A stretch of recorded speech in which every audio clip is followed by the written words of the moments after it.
I've seen a lot of change, been through a lot of pain. Some things are not the same as they were a year ago, but all will be okay. I move on each and every day. The past is where it stays, way back a year ago. I've changed for the better this time. I thought I would never be fine. I strive just to say I'm alright, and for the first time in a long time I'm alright. I've seen a lot of change, been through a lot of pain. Some things අයිබෝන් මදර්බෝඩ් විදිෂ channel එකට වෙනදා වගේම ඔයාලා ගොඩාක් ආදරෙන් පිළිගන්නවා. ඉතින් අද මම ලෑස්ති වෙන්නේ ඔයාලට වටිනා මහයුම් පාඩමක් අරගෙන එන්න. ඉතින් අද මම ලෑස්ති වෙනවා ලස්සන බුබු ඩ්‍රෙස් එකක් මහන්න ඔයාලට කියලා දෙන්න. හැමදාමත් වගේ අලුත්ම විලාසිතාවය ඇඳුම් ඔයාලට මහන විදිය මම මගේ channel එක හරහා අරගෙන ඇවිල්ලා තියෙනවා. ඉතින් මේ වෙද්දී ලංකාවේ වැඩිම subscriber ප්‍රමාණයක් හිමි මහුන් නාලිකාව බවට පත් වෙන්නත් ඒ වගේම ලංකාවේ වැඩිම මහුන් වීඩියෝස් ප්‍රමාණයක් එකතු කරපු YouTube නාලිකාව බවට පත් වෙන්නත් අපිට පුළුවන් වෙලා තියෙනවා. ඉතින් ඒ වගේම තමයි ඔයාලට ඉතාමත් ආදරෙන් ආරාධනා කරනවා. ඉතාම වටිනා මහුම් පාඩම් රාශියක් අපේ YouTube channel එක හරහා ඉගෙන ගන්න පුළුවන්. ඒ වගේම වීඩියෝ එකට යන්න කලින් මුලින්ම මතක් කරනවා තාමත් channel එකට subscribe වෙලා නැතිව වීඩියෝස් බලනවා නම් ඉක්මනින්ම මෙන්න මේ subscribe button එක click කරලා අදම channel එකට එකතු වෙන්න පුළුවන්. ඒ වගේම වීඩියෝ එකක් දාපු ගමම ආගේ phone එකට මගහැරීමකින් තරව ගන්න ගන්න නම් ඉස්සරහ තියෙන bell icon එකත් අනිවාර්යයෙන්ම click කරලා තියාගන්න. ඉතින් එහෙනම් ඉක්මනින්ම යමු අපේ වීඩියෝ එකට. ඉතින් අද මම ලෑස්ති වෙන්නේ කප්ටාන් dress එකක් මහන විදිය ඔයාලට කියලා දෙන්න. ඉතින් කප්ටාන් කියපු ගමම දැන් ඔයාලට එපා වෙලා තියෙනවා ඇති. මොකද කප්ටාන් dress ගණනාවක් මේ වෙද්දි මගේ YouTube channel එක හරහා ඔයාලට අරගෙන අවිලා තියෙනවා. නමුත් අද අරගෙන එන්නේ මේ විදිහේ කප්ටාන් dress එකක් නෙමෙයි. අද වෙනස්ම ආකාරයේ කප්ටාන් බුබු dress එකක් මසා ගන්න විදිය තමයි කියලා දෙන්න ලෑස්ති වෙන්නේ. මම හිතනවා මීට කලින් ඔයාලා මේ dress එක සිංහල මාධ්‍යයෙන් ඉගෙනගෙන නැතුව ඇති කියලා. ඉතින් එහෙනම් ඒ වගේම තමයි මේ dress එක මසා ගැනීම සඳහා අද මම භාවිතා කරන්නේ මෙන්න මේ වගේ 4-way material එක. ඉතින් මේක ටිකක් ඇදෙන සුළු material එකක්. ඒ වගේම ටිකක් කඩාගෙන හැලෙන සුළු විදිහේ ඝනකම අඩු material එකක් තමයි මේකට පාවිච්චි කරන්න අවශ්‍ය වෙන්නේ. ඒවා මේක party wear එකක් විදිහට අඳින්නත් පුළුවන්. normal casual wear එකක් විදිහට අඳින්නත් පුළුවන්. ඉතින් ඒ අවස්ථාව අනුව යාට ගැළපෙන material එක තෝරා ගන්න අවශ්‍ය වෙනවා. විශේෂයෙන්ම party wear එකක් විදිහට කරනවා නම් මේ සඳහා satin ඒ වගේම crepe American crepe වගේ material එකක් භාවිතා කිරීමෙන් ඔබට ලස්සන නිමාවක් ලබා ගන්න පුළුවන්. ඉතින් ඒ වගේම තමයි මුලින්ම මම ලෑස්ති වෙනවා ඔයාලට මේ ඇඳුම පිළිබඳ දාලා අවබෝධයක් ලබා ගැනීම සඳහා product board එකේ පැහැදිලි කරන්න. හැබැයි මේ board එකේ පැහැදිලි කරන සියලු සිදුවීම් දීර්ඝ විස්තරාත්මකව රෙද්ද අඳිමින් කපමින් අපි මසන්න මේ පාඩම යටතේ ඉගෙන ගන්නවා. ඉතින් මුලින්ම බලමු මොන වගේ dress එකක්ද අපි ඉගෙන ගන්න යන්නේ කියලා. ඉතින් අද මම ලෑස්ති වෙන්නේ මෙන්න මේ විදියට neck එක පොඩක් V neck එකක් දාගෙන තියෙන සහ මෙන්න මේ ආකාරයට අත් කොටස මෙහෙම තියෙනවා. ඒ වගේම මේ විදිහේ dress එකක් තමයි අපි කරගන්නේ. ඉතින් මේක මේ හැඩයට පෙනුනට පුද්ගලයෙක් ඇඳගත් පසුව මෙන්න මේ විදිහට ටිකක් pleats එන විදිහට තමයි නිර්මාණය වෙන්නේ. මේ විදිහට අත පහතට ගනිද්දී ලස්සන pleats මතුවෙනවා. ඉතින් ඒ විදිහට තමයි අපි මේක නිර්මාණය කරන්නේ. ඉතින් මේක දැකපු ගමම ඔයාලට පැහැදිලි ඇති මේ වෙද්දිත් ගොඩාක් ලොකු දැනුමක් තියෙන එකතු වෙන නිසා මේක කොහොමද කරගන්නේ කියලා ආධුනික කෙනෙකුට උනත් විනාඩි 10ක් වගේ පුංචි කාලයකදී කපන්න පුළුවන් විදිහේ dress එකක් තමයි කියලා දෙන්නේ. ඉතින් අපි බලමු මේක කොහොමද නිර්මාණය කරගන්නේ කියලා. ඉතින් මෙන්න මේ විදිහට අපි මැටීරියල් එකක් අරගත්තොත් ඔයාලා කල්පනා කරන්න මේ පැත්තට අස්වාටිය තියෙනවා. මේ පැත්තට පළල පැත්ත තියෙනවා නේද? ඉතින් එතකොට අපිට පුළුවන් මේ අස්වාටිය පැත්තට මෙන්න මේ විදිහට අපේ අවශ්‍ය කරන ඇඳුමේ උසමෙන් දෙගුණයක් කරගන්න. ඔබට මේ ඇඳුම සඳහා අවශ්‍ය ඇඳුමේ උසමෙන් දෙගුණයක් කරගන්න සිද්ධ වෙනවා. මොකද ඒතර ඕනෑම පළලක් දක්වා මේ ඇඳුම කරගැනීමේ හැකියාව තියෙනවා. ඉතින් ඒ විදිහට අරගෙන මේ පැත්ත අපේ උරහිස විදියට තියාගන්න පුළුවන්. මේ පැත්ත අපේ ඇඳුමේ උස පැත්ත විදියට අපිට ලකුණු කරගන්න පුළුවන්. ඉතින් මේ විදිහට උරහිස තියෙන්න ඕන ප්‍රමාණය ඒ වගේම එතනින් එහාට අපිට අවශ්‍ය කරන අත දිග ප්‍රමාණයත් මේ විදිහට අපිට තියාගන්න පුළුවන්. හරිද? ඊට පස්සේ ඔයාලට මෙන්න මේ විදිහට ඇද රේඛාවක් ඇඳ ගන්න තමයි තියෙන්නේ. ඉතින් ඒ සඳහා ඔබට යටම වාටියේ තබා ගන්න ඕන ප්‍රමාණය මුලින්ම ලකුණු කරගෙන ඉන්න පුළුවන්. ටිකක් තදට තියාගත්ත තේ ඇඳුමද ලස්සනයි. ටිකක් යට හරියෙන් සිහින් ආකාරයට සහ උඩින් රැලි මතු කරගන්න විදිහට. ඊට පස්සේ මෙන්න මේ විදිහට ඇද රේඛාවක් ඇඳ ගැනීම පමණයි මේකෙදි කරන්න තියෙන්නේ. ඉතින් ඔබ හිතනවා ඇති මේ පැත්තෙන් අපි කර ඇඳ ගන්නවා කියලා නැහැ. මේකෙදි කර ඇඳ ගැනීම සිදු කරන්නේ අපි මෙන්න මේ පැත්තෙන්. හරිද? මෙන්න මේ විදිහේ V කරක් මේ පැත්තට අපි යොදා ගන්නවා. අපේ අත් කොටස මෙන්න මෙතනින් නිර්මාණය කරගන්න පුළුවන් අත මෙතනින් එළියට දා ගන්න විදිහට. ඒ වගේම උරහිස මූට්ටුවක් තියාගෙන ගත්තොත් ඔයාලට මේක පහසු වෙනවා. අත මෙන්න මේ පැත්තෙන් එළියට දාන්න පුළුවන්. ඒතර ලස්සන ප්ලීට්ස් මතුවීම හරිම ලස්සනට මේ පැත්තෙන් එනවා. උරහිස තියෙන පැත්තෙන් අත එළියට දාගන්න පුළුවන් උරහිස මූට්ටුවක් සහිතව ගත්තොත්. ඒ වගේම මෙන්න මේ පැත්තට මූට්ටුවක් එන්න ගන්න එපා. මේක අංශය විදියට එනවා. අංශයේ මූට්ටුවක් නැතිව තියෙනකොට ලස්සනට රැලි නිර්මාණය වෙනවා. එහෙනම් බලමු කොහොමද මේක කරගන්නේ කියලා. මේ තියෙන්නේ අපේ මැටීරියල් එකේ පළල පැත්ත. මේ විදිහට මැටීරියල් එකේ පළල අඟල් 60ක් දක්වා යනවා. ඒ වගේම මේ විදිහට මම දෙකට නමාගෙන වාට පෙන්නන්නම් පෙන්නන්න අපහසු නිසා මේ විදිහට මගේ උස පැත්තට තියෙන මැටීරියල් එකේ උස පැත්ත. ඉතින් ඔයාලා කල්පනා කරන්න රෙද්ද දෙකට නමාගත් පසුව මේ විදිහට තියාගත්තම අපිට අත දිගට මේ ඇඳුම අරගැනීමේ හැකියාවක් නැහැ. ඒ වගේම ටිකක් වැඩිපුර රැලි සකස් කර ගැනීමට අපිට නොහැකි වෙනවා. මේ විදිහට 60 පළල රෙද්ද දෙකට නමාගෙන මේ ඇඳුම මසා ගත්තොත්. ඒ නිසා අපිට සිද්ධ වෙනවා මෙන්න මේ විදිහට රෙද්ද ඉස්සෙල්ලාම උස පැත්තෙන් Tamanට අවශ්‍ය කරන ඇඳුමේ උස එනකම් මෙන්න මේ විදියට නමා ගන්න. බලන්න. ඉතින් මේ විදියට Tamanට අවශ්‍ය කරන උස එනකම් දක්වා මේක රෙද්ද මෙහෙම නමා ගන්න ඕනේ. ඒක ඔයාලට ටේප් එකකින් කරන්න පුළුවන්. ටේප් එක මේ විදිහට තබමින් ඔබට අවශ්‍ය කරන ගවුමේ උස ප්‍රමාණය මැනගන්න. ඉතින් ඊට පස්සේදී අස්වාටිය පැත්තෙන් දෙකට නමාගෙන ඇඳුමේ උස මැනගන්න පුළුවන්. මුලින්ම අපිට පුළුවන් සාමාන්‍යයෙන් අපිට ගවුමේ අවශ්‍ය කරන උසෙන් දෙගුණයක් තියෙන විදියට රෙද්දේ උස ප්‍රමාණය කපා ගන්න. රෙද්දේ අස්වාටිය මේ විදිහට තියෙනවා. අස්වාටිය පැත්තට තමයි අපි සරගන්නේ. රෙද්දේ අවශ්‍ය කරන උසෙන් දෙගුණයක් තියෙන විදිහට අපි කපාගෙන ඉන්නවා. නමුත් ඒක පස්සුව කපාගෙන ඉද්දි පොඩි වැඩිවීමකට ලක් වෙනවා. ඒක අපිට පස්සුව කපා ගන්න පුළුවන්. මට අඟල් 53ක ප්‍රමාණයක් අවශ්‍ය වෙනවා. ඒ ප්‍රමාණය මම මේ විදිහට අස්වාටිය දිගට මැනගෙන ඒ වගේම ප්‍රමාණයක් තියෙන නිසා මෙහෙම නමා ගන්නවා. අපි රෙද්ද උස පැත්තෙන් තමයි මෙහෙම දෙකට නමා ගන්නේ. දැන් අපිට මේ වැඩි රෙදි කොටස මේ විදියට තියෙන ප්‍රමාණය කපා ඉවත් කරන්න පුළුවන්. මේ විදිහට මුලින්ම අපි උස පැත්තෙන් දෙකට නමාගෙන මේ විදිහට තියනවා. දැන් කොටස් දෙකක් තියෙනවා මේ ආකාරයට. ඉතින් පළල ප්‍රමාණය මේ විදිහට මේ පැත්තට ගත්තොත් අඟල් 60ක් දක්වා තියෙනවා. දැන් අපිට පුළුවන් මේ කොටස අරගෙන අපිට අවශ්‍ය කරන ප්‍රමාණය දක්වා මෙහෙම නමා ගැනීම සිදු කරගන්න. ඉතින් ඒක අඟල් 60ක් දක්වාම නමන්න ඕන නැහැ. ඔයාලට අවශ්‍ය කරන ප්‍රමාණය දක්වා නැමුවම හරි ඒ ප්‍රමාණය තීරණය කරගන්නේ අපේ උරහිස ප්‍රමාණය මේ විදියට දෙකෙන් බෙදාගත් ප්‍රමාණයට ඔබට අවශ්‍ය කරන අතදිග ප්‍රමාණය එකතු කරනවා. ඉතින් කැමති ප්‍රමාණයක අතදිගක් එකතු කරන්න පුළුවන්. සාමාන්‍යයෙන් මට අඟල් 15ක විතර අතදිගක් අවශ්‍ය වෙනවා. එනම් 15 සහ 7 එකතුව තමයි අපි මෙතනට අරගන්න අවශ්‍ය වෙන්නේ. ඉතින් මේ විදිහට ගත්තම අඟල් 21 පමණ මට අවශ්‍ය වෙනවා. මෙහෙම නමාගත් පසුව අඟල් 21 තියෙන ප්‍රමාණය බලන්න. 21 හරියගේ වුණාට මම 22ක් විතර තියාගෙන දැන් මේ පැත්තනොත් අපි අවශ්‍ය කරන්නේ නැති වැඩි කොටස කපා ඉවත් කර ගැනීම කරන්න. හරියට නමාගෙන කපා ගමු.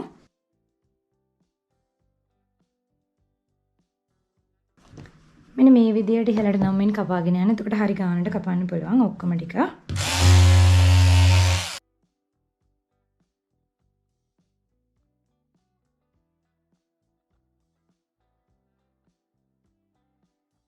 මේ විදිහට අපිට අවශ්‍ය කරන්නේ නැති වැඩි රිදි කොටස අයින් කරගන්නවා. දැන් හරියටම මේ විදිහට ගත්තොතින් මේ තියෙන්නේ පළල පැත්ත. මෙතනින් අපි වැඩකට නැති අපිට වැඩි කොටස ඉවත් කරගෙන තියෙනවා. ඒ වගේම මේ විදිහට තියෙන්නේ අපිට අවශ්‍ය කරන හරිම උස ප්‍රමාණය මේ ආකාරයට තියෙනවා. ඉතින් මෙතන රෙද්ද ඇද තියෙන නිසා මම චුට්ටක් කෙලින් කරගන්නවා. මේ තියෙන්නේ අපේ ඉහළ පැත්ත. අපිට අවශ්‍ය නම් මේ උරහිස පැත්තට මූට්ටුවක් එන්නේ නැති වෙන්න මහ ගන්නත් පුළුවන්. මේ තියෙන විදියට තියාගෙන උරහිස පැත්තට මූට්ටුවක් එන්නේ නැති වෙන්න මහන්න පුළුවන්. ඒ වගේම මූට්ටුවක් තියෙන ආකාරයට කරන්නත් පුළුවන්. ඊළඟට අපි මෙන්න මේ කොනේ සිට මේ විදිහට පහතට ඇද රේඛාවක් ඇඳගන්නයි ලෑස්ති වෙන්නේ. මේ විදිහට ඒ නිසා අපිට යට වාටියේ අවශ්‍ය කරන ප්‍රමාණය ලකුණු කරගන්න පුළුවන්. යට වාටියේම අඟල් 10ක පමණ ප්‍රමාණයක් මෙහෙම ලකුණු කරගන්නවා. ඒක ඕනම කෙනෙකුට ඒ වගේ අගයකට යන්න පුළුවන්. ඊට පස්සේදී මේ විදිහට ඇද රේඛාවක් ආකාරයට කොන දක්වා කපාගෙන යන්න තමයි තියෙන්නේ. ඒක මම මේ විදිහට මේ පැත්තට හරවමින් ඔයාලට පෙන්වන්නම් පැහැදිලිව පෙන්වන්න අවශ්‍ය වෙන නිසා. මේ විදිහට උඩ සිට ගත්තොතින් මෙහෙම මේ ආකාරයට මෙහෙම අපි ඇඳ ගන්න ඕනේ.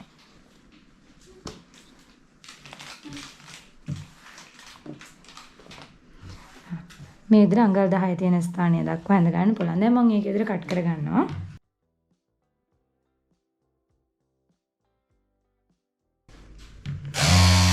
මේ විදිහට අපි ඇඳගෙන තියෙන ස්ථානයේ රේඛා ඇදයි වගේ දැනෙනවනේ ඒක කෙලින් කපා ගන්න පුළුවන්.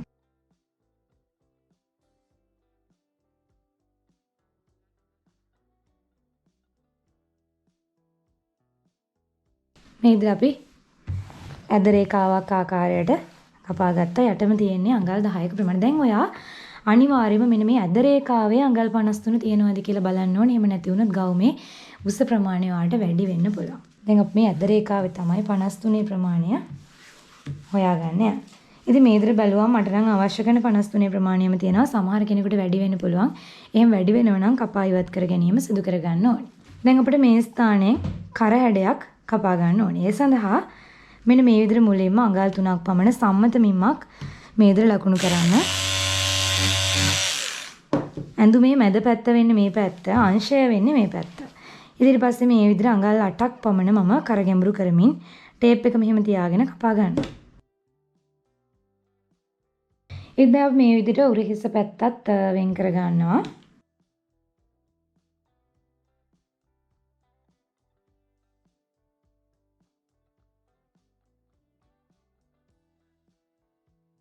ඉතින් මේ විදිහට වෙන් කරගෙන ඔයාලට මෙන්න මේ වගේ අඟල් 7ක පමණ ප්‍රමාණයක් කොණෙන් තබමින් අත කොටස එළියට අර ගැනීම සඳහා පාවිච්චි කරන්න පුළුවන්. මේ වගේ අඟල් 7ක් වගේ තියාගෙන මෙතනින් එළියට ගන්න පුළුවන් උඩ පැත්තෙන් මම බෝඩ් එකේ පැහැදිලි කරා වගේ.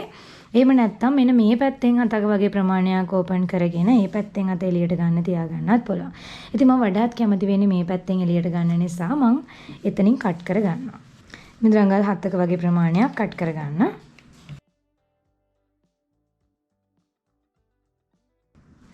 මේ විදිහට මම කට් කරගත්තා. දැන් අපිට මසා ගන්න යන්න පුළුවන්. ඉතින් මේ වගේ චූටි දෙයක් තමයි කරන්න තියෙන්නේ. අපි දැන් මේක ලේසියෙන් මසා ගන්න ආකාරය බලමු. මේ අත කොටස මෙතන මසා ගැනීම සඳහා ඔබට පයිපින් එකක් අවශ්‍ය නම් භාවිතා කරන්න පුළුවන්. ඉතින් ඒ සඳහා මේ ඉතිරි වෙලා තියෙන රෙදි වලින් පයිපින් එකක් අපි කපා ගන්නවා.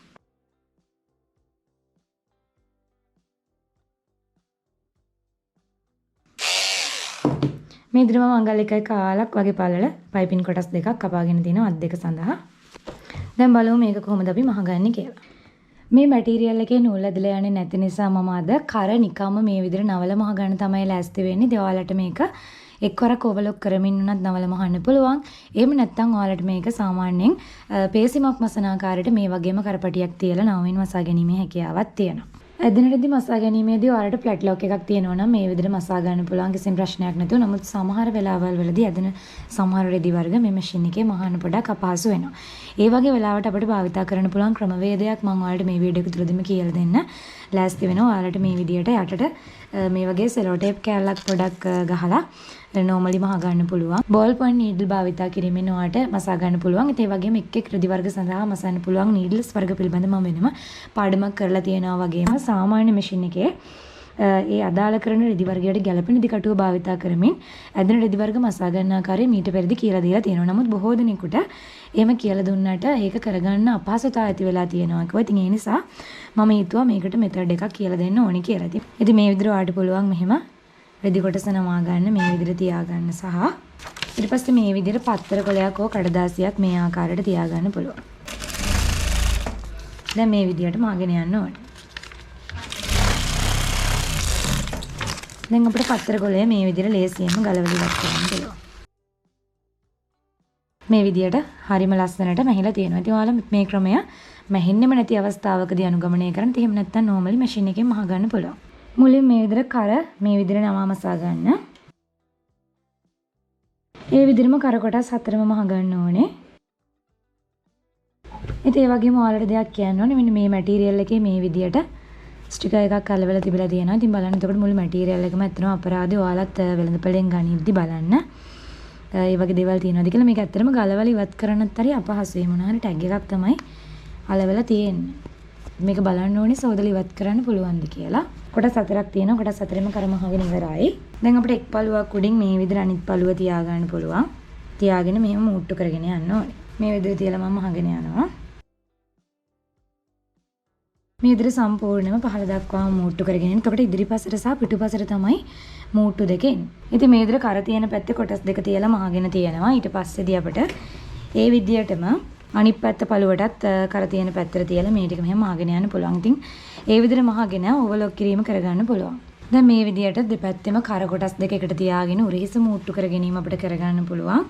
ඉතින් ඒ වගේම ඊට කලින් අපි මෙන්න මෙතන අත කොනේ දැන් මෙහෙම මේ ටික තියෙන්නේ නැම්මකටනේ.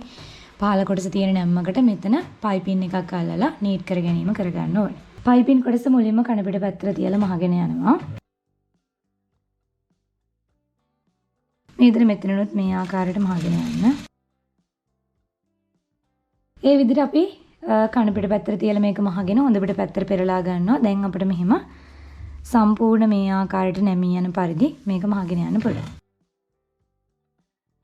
මෙතනින් නමල මහගනිද්දි මෙන්න මේ විදිහට සම්පූර්ණ මේක දැන් මෙහෙම තියෙන කොටස මේ විදිහට එක කෙලින් තවමින් දිගට මහගෙන යන්නේ. ඉතින් මෙන්න මේ මහගත්තා වගේම දැන් ඉතිරි කොටස් ටිකත් මේ විදිහට මහ ගන්න ඕනේ. ඒ වගේ මේ විදිහට අනිත් පැත්තත් මහ ගන්න. මේ විදිහට අපි මහගෙන තියෙනවා. මේ ආකාරයට අනිත් පැත්තත් පළුවත් මහ ගන්න ඕනේ. අත කොටස එළියට එන ස්ථානය. මේ විදිහට දැන් අපි කර පැත්ත මහගෙන තියෙනවා. දැන් මම මේ පැත්ත සුදු පාටින් තමයි ඔලොක් කරගෙන තිබුණේ. නූල් මාරු කරන්න කම්මැලි නිසා. ඉතින් මම ආයෙත් ගැලපෙන කල එකක් දාලා ඔලොක් කරගත්තා. මොකද එතකොට තමයි ඇත්තටම ඇඟලුමේ හරි නිමාවක් ලස්සනක් වෙන්නේ. ඉතින් දැන් අපිට තියෙන්නේ අපි මේ විදිහට අපේ අත් කොටසේ මේ පැත්තත් පයිපින් කරගෙන තියෙන නිසා මේ කොටස් මේ විදිහට මෙහෙම නමාගෙන උරහිස මූට්ටුව කරගන්න පුළුවන්.